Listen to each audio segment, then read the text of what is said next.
नमस्कार, आप देख रहे हैं गुड न्यूज पलामू और मैं हूं रविंद्र ठाकुर। अभी पांकी विधानसभा के भावी प्रत्याशी विनोद सिन्हा जी हैं, उनसे जानेंगे कि एक महीना उन्होंने क्षेत्र दौरा किया, किन किन समस्या से अवगत हुए, क्या क्षेत्र में समस्या देखा।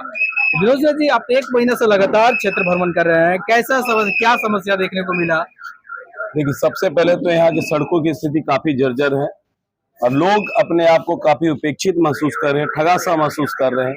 जहां भी जा रहे हैं लोग प्रतिनिधि और मैं भी कुछ बोल रहा हूं तो लोग भरोसा करने के लिए तैयार नहीं है। वो लोग इतना सीधे हैं, इतने अच्छे हैं और स्वाभिमानी हैं, परंतु उन लोगों का भरोसा राजनीति से उठ चुका है। उनका कहना है कि कोई भी पार्टी, कोई भी नेता, कोई भी चीज हमारे लिए, मेरे सुख दुख में कोई साथ नहीं है। आज उसका उदाहरण लोहरसी का आप रोड देख सकते हैं, आज उसका उदाहरण आप यहाँ का हेल्थ हॉस्पिटल देख सकते हैं, आज उसका उदाहरण यहाँ एकमात्र कॉलेज है पार्की का कॉलेज, उसको देख सकते हैं।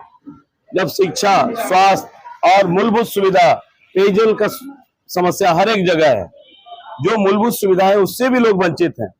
इतना पिछड़ा हुआ है, इतना अविकसित विधानसभा आज राज्य में कहीं नहीं होगा मेरे समझ में। जो जहां तक मैंने देखा है, झारखंड के लगभग बहुत जगह मैं गया हूँ, आया हूँ, यहाँ जितना अव्यवस्था, कुव्यवस्था बोलिए है, उतना कहीं नहीं।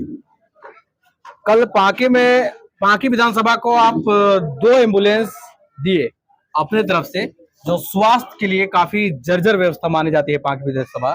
तो कैसे सोच बना कि हम पांकी विधानसभा में इस बार अलग बदलाव करें? देखिए, हमारे यहाँ मैं गया हुआ था, तभी गुरहा से मैंने कल भी स्टेटमेंट दिया हूँ इस बारे में। गुरहा से एक फोन आया कि उसकी स्थिति, गर्भवती महिला थी, उसकी स्थिति काफी खराब थी, उसको एम्बुलेंस देना था। मैंने सिविल सर्जन को भी फोन करके बोला कि भाई ऐसा बात है, इनको तुरंत उपलब्ध कराया जाए। बोले ठीक है, मैं कराता हूँ।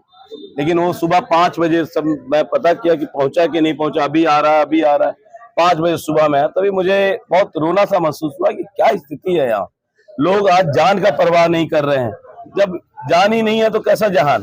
अगर आप जिस जगह राजनीति करने आए हैं, जो आपका मालिक है, जिसके वोट पे आप जीतते हैं, जिसके वोट पे आपको इतना फैसिलिटीज मिलता है, आप एक नौकर ही होते हैं, आपको वेतन मिलता है, विधायक को वेतन मिलता है।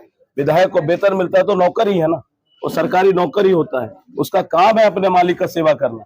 जब वो मालिक का सेवा नहीं कर सकता, ऐसा नौकरी करने का क्या मतलब है? वो सब लोग अपने अपने व्यवसाय में व्यस्त हैं, नौकरी के प्रति किसी का सजग नहीं है। इसलिए मैंने देखा यहाँ जब कुछ नहीं, मैं समाज सेवा जब करने आया हूँ और ईश्वर ने सामर्थ्य दिया है, तो मैं क्यों ना कुछ एक कदम आगे बढ़ के मदद करूं। आगे लोगों का सोच कितना मेरे साथ आएंगे नहीं आएंगे, ये उनके ऊपर डिपेंड करता है। लेकिन मेरा प्रयास बनता है, मैं ईश्वर का नाम लेके मैं मदद करने के लिए आगे बढ़ गया और मैं मदद करने के लिए आगे बढ़ता ही जा रहा हूँ। आज कृषि के क्षेत्र में देखिए, जितना धान बीज, आज उसी से उनका लागत मूल्य घटेगा, तभी तो उनको व्यवसाय में प्रॉफिट होगा। उसके लिए मैं काम करना चाह रहा हूँ, ताकि किसानों के पास अगर पैसा आएगा तभी तो वो सरवाइव कर पाएंगे। पैसा ही नहीं आएगा तो कहाँ से? अभी जो पैदा कर रहे हैं वो पैसा तो पूरा महाजन ही लेके चला जाएगा। जितना कॉस्टिंग हो रहा है, उनका कॉस्ट ऑफ प्रोडक्शन है, वो सारा पैसा तो उनके पास ही जाने वाला है। इनको पैसा मिलेगा कैसे? अगर उसका मूल्य 1819 रुपया अगर धान का होगा तो इनके पास कुछ पैसा बच पाएगा। उसके लिए मैं काम कर रहा हूँ, मैं आगे का सोच रहा हूँ। राजनीति एक विज्ञान है, राजनीति कला नहीं है कि हिस्ट्री और सिविक्स और आप क्या बोलते हैं, ज्योग्राफी पढ़ेंगे तो फिक्स होता है। लेकिन ये विज्ञान है, साइंस है, टेक्नोलॉजी है। जिस तरह से मोबाइल का ऐप हमेशा बदलता है, राजनीति का, समाज का भी स्थिति हमेशा बदलता रहता है। इस बदलते हुए समाज की स्थिति में अपने आप को फिट करके उनका विकास कैसे हो, इसी टेक्नोलॉजी को लाना है। इसी टेक्नोलॉजी के तहत सरकार चलती है। सरकार का जो व्यवस्था होता है, सरकार का जो कार्य पद्धति है, उसमें अपने आप को डाल के उनके यहाँ से जो सपोर्ट होता है, उनका जो सहयोग होता है, उनका जो मदद होता है, वो हमारी जनता के बीच में आए और उनके द्वारा विकास का कार्य किया जाए, तभी यहाँ का विकास हो पाएगा। आज हमारे जो प्रतिनिधि हैं वो लोग सरकार से पैसा नहीं ला पा रहे, तभी तो यहाँ विकास संभव नहीं हो पा रहा है।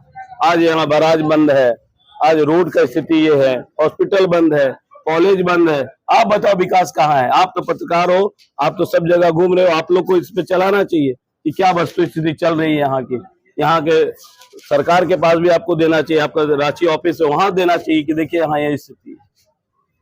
आपका जैसे कि झारखंड में मैया सम्मान यात्रा चल रही है, इस पे काफी एक महिलाओं का कहना है कि मैया सम्मान यात्रा जिस तरह से 1000 सरकार मुहैया करा रही है हर महीना, मैया सम्मान 18 से लेकर के 50 वर्ष तक को, और मैया सम्मान यात्रा में काफी लोग भी जुड़ रहे हैं। आज इस पे कैसा प्रभाव पड़ेगा इस बार झारखंड के चुनाव को लेकर? अगर कोई व्यक्ति कमजोर होता है, स्पीड से चल नहीं पाता है, वो उठ नहीं पा रहा है, तो सिर्फ ब्लड ही चढ़ाने से वो मजबूत हो जाएगा क्या? क्या प्लास्टिक वाला ब्लड, प्लास्टिक में ब्लड दे देंगे तो वो मजबूत होकर दौड़ने लग जाएगा? आदमी को उनका मूलभूत सुविधाओं के साथ उनको जोड़ा जाता है।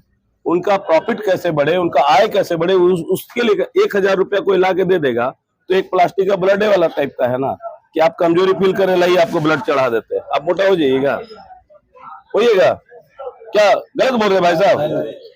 ये इस तरह से ये क्या है ना, ये राजनीतिक और एक अभी चुनाव आया हुआ है उसका एक विकल्प है। आप लोग समझिए इन चीजों को, अब जनता अच्छी तरह समझने लगी है। अब वो आवास योजना आज के दिन में सबसे ज्यादा घोटाला उसमें है कि नहीं है? सब आप लोग बोलो। जो गरीब है उसको मिल ही नहीं रहा है, जिसको एक्चुअली चाहिए उसको उसका नाम ही नहीं है लिस्ट में। मैं डीसी साहब क्या गया था कि भाई इस तरह से आप कर रहे हैं कि क्या चल रहा है ये? अब वो आवास योजना जिसको जरूरत है उसको मिल नहीं रहा है, जिसको जरूरत नहीं है उसको दिया जा रहा है। आपके पास पैसा है तो आपको घर मिल जाएगा, जो गरीब जिसके पास पैसा नहीं है उसको घर मिल रहा है।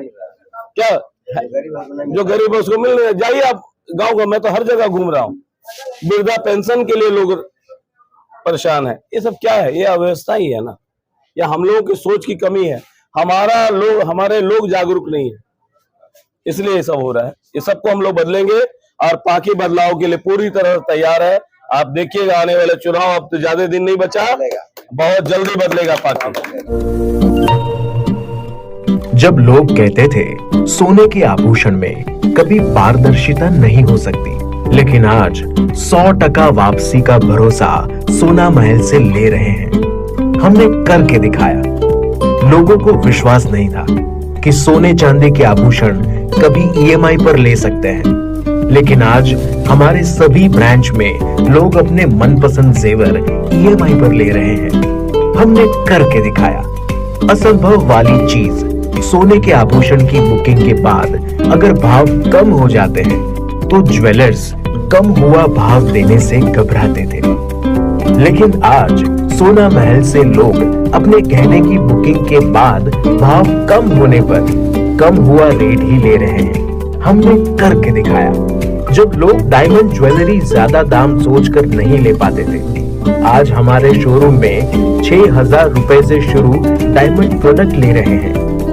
हर घर में हमारे डायमंड ज्वेलरी को काफी पसंद किया जा रहा है। मिडिल क्लास ग्राहक भी हमारे डायमंड ज्वेलरी से अपने शौकों को पूरा कर रहे हैं। हमने करके दिखाया। यूं ही नहीं सोना महल ग्राहकों की पहली पसंद, हमने करके दिखाया। सोना महल, विश्वास परंपरा का।